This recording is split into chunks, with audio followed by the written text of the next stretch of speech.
Nifty bank Nifty ரெண்டுமே பார்த்தீங்க அப்படின்னா மார்னிங் நான் வந்து ஒரு அப்டேட் கொடுத்துருந்தேன். ஸ்பெசிஃபிக்காக இந்த வீக் வந்து நம்மளுக்கு மற்ற வீக்கை கம்பேர் பண்ணும்போது ஒரு மூமெண்ட் அப்படிங்கிறது ரொம்பவே அதிகமாக இருக்கும்.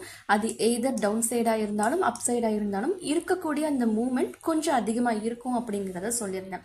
அடுத்தது டவுன் ட்ரெண்டில் போகுது அப்படிங்கிறதையும் நான் உங்களுக்கு மென்ஷன் பண்ணிவிட்டு இன்னைக்கான ஃபர்ஸ்ட் டார்கெட் லெவல் எங்கே இருக்குது, செகண்ட் டார்கெட் லெவல் எங்கே இருக்குது, தேர்ட் டார்கெட் லெவல் எங்கே இருக்குது அப்படிங்கிறத நிஃப்டிக்கு மட்டும் இல்லை, ஈவன் பேங்க் நிஃப்டிக்குமே டார்கெட்ஸ் லெவல்லாம் எங்கே இருக்குது அப்படிங்கிறத வந்து நான் உங்களுக்கு மென்ஷன் பண்ணியிருப்பேன்.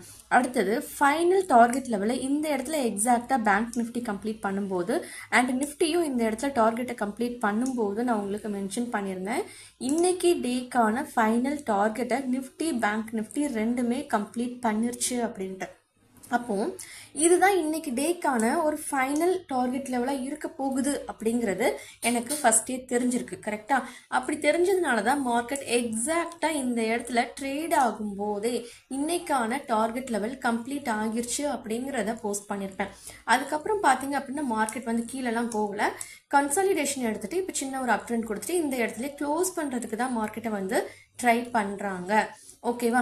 அப்போ இந்த இடத்துல டார்கெட் இருக்குது, இதை பிரேக் பண்ணா அடுத்த டார்கெட் வரைக்கும் வராங்க, வந்துட்டு எக்ஸாக்டா இந்த லெவல்ல அகெயின் ஒரு சப்போர்ட் மாதிரி எடுக்கிறாங்க.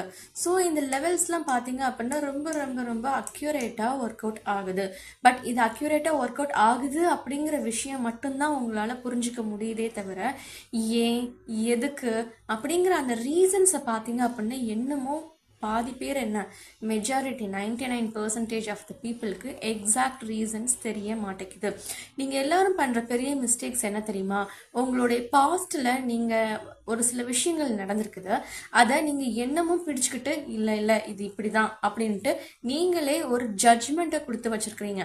ஜட்ஜ் பண்ணும்போது பார்த்தீங்க அப்படின்னா இன்கேஸ் அது தப்பு அப்படின்ட்டு உங்களால் அது நம்ம தப்பாக யோசிச்சிருக்கோம் அப்படிங்கிற ஒரு விஷயத்த உங்களால் கரெக்ட் பண்ணிக்கிறதுக்கே உங்கள் மைண்ட் அலோவ் பண்ணாது. ஏன் அப்படின்னா அந்த ஜட்ஜ்மெண்ட்டை கொடுத்ததே உங்களுடைய மைண்டு தான். அப்போது உங்களுடைய மைண்டு பாஸ்டில் தப்பாக ஒரு ஜட்ஜ்மெண்ட்டை கொடுத்துருக்கு அப்படிங்கிறத ப்ரெசென்ட்டில் உங்கள் மைண்ட் அக்செப்ட் பண்ணிக்காதப்போ ஸ்டில் நீங்கள் விடாப்படியாக அதே விஷயத்த ஹோல்ட் பண்ணி இல்லை இது வந்து இப்படி தான், நம்மளால மார்க்கெட்டில் இந்த மாதிரி தான் மூமெண்ட் கொடுக்குன்னு சொல்லுவாங்க, பட் கொடுக்காது, நிறைய ஃபேக் பீப்புள்ஸ் இருக்காங்க, இந்த மாதிரி நிறைய உங்களுக்குள்ளே போட்டு குழப்பிப்பீங்க. அடுத்து வந்து என்னால் ஸ்டாக் மார்க்கெட்லலாம் ஏர்ன் பண்ண முடியாது அப்படி இப்படின்ட்டு நிறைய ஜட்ஜ்மெண்ட்டை நீங்கள் உங்களுக்குள்ளே வச்சுருக்கீங்க. ஃபர்ஸ்ட் அது எல்லாத்தையும் ரிமூவ் பண்ணிவிட்டு ப்ராப்பராக லேர்ன் பண்ணிக்கிட்டு ட்ரேட் பண்ணுறதுக்கு என்ன ஸ்டெப்ஸ் எடுக்கணுமோ அதை வந்து நீங்கள் எடுக்கிறதுக்கு ஸ்டார்ட் பண்ணுங்கள். ஃபஸ்ட்டு எல்லாத்தையுமே அக்செப்ட் பண்ணிக்க ட்ரை பண்ணுங்கள். இதுதான் நான் உங்களுக்கு சொல்லக்கூடிய விஷயம்.